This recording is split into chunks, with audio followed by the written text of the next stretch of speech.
ಎಲ್ಲರಿಗೂ ನಮಸ್ಕಾರ. ನಾನು ಶಂಕರ್ ಭಟ್. ಯೂಟ್ಯೂಬ್ ಚಾನಲ್ ಹೋರಾಟದ ಅಮೃತ.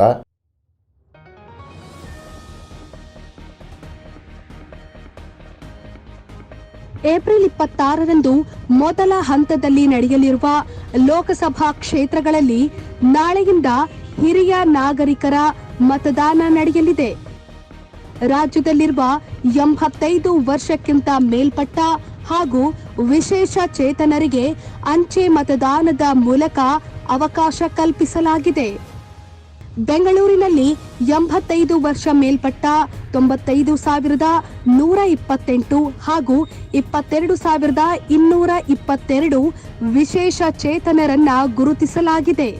ಈ ಪೈಕಿ 85 ವರ್ಷ ಮೇಲ್ಪಟ್ಟ 6,206 ಮತದಾರರು ಹಾಗೂ ವಿಶೇಷ ಚೇತನರು 201 ಮತದಾರರು ಅಂಚೆ ಮತದಾನ ಮಾಡಲು ನೋಂದಣಿ ಮಾಡಿಕೊಂಡಿದ್ದಾರೆ.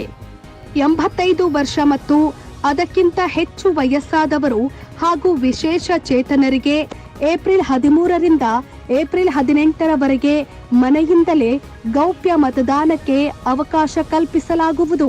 ಮತದಾರರ ಮನೆಗೆ 2 ಮತಗಟ್ಟೆ ಅಧಿಕಾರಿಗಳು, ಭದ್ರತಾ ಸಿಬ್ಬಂದಿ, ವಿಡಿಯೋಗ್ರಾಫರ್ ಒಳಗೊಂಡಿರುವ ಮತಗಟ್ಟೆ ತಂಡವು ಮನೆಗೆ ತೆರಳಿ ಮತದಾನ ಗುರುತಿನ ಚೀಟಿ ಪರಿಶೀಲಿಸಲಾಗುತ್ತೆ. ಬಳಿಕ ಗೌಪ್ಯ ಮತದಾನಕ್ಕಾಗಿ ಅಂಚೆ ಮತಪತ್ರದಲ್ಲಿ ಮತ ಚಲಾಯಿಸಲು ಅವಕಾಶ ಕಲ್ಪಿಸುತ್ತದೆ. ಈ ಎಲ್ಲಾ ಪ್ರಕ್ರಿಯೆಯನ್ನ ವಿಡಿಯೋ ಮೂಲಕ ಸೆರೆ ಹಿಡಿಯಲಾಗುತ್ತೆ.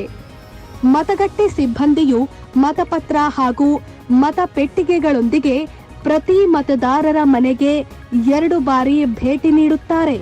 ಮುಂಚಿತವಾಗಿ ಮಾಹಿತಿ ನೀಡಿದ ಬಳಿಕವೇ ಮತಗಟ್ಟೆ ಸಿಬ್ಬಂದಿ ಭೇಟಿ ನೀಡುತ್ತಾರೆ. ಮೊದಲ ಬಾರಿ ಮತದಾರರು ಮನೆಯಲ್ಲಿರದಿದ್ರೆ 2ನೇ ಬಾರಿ ಹೋಗ್ತಾರೆ.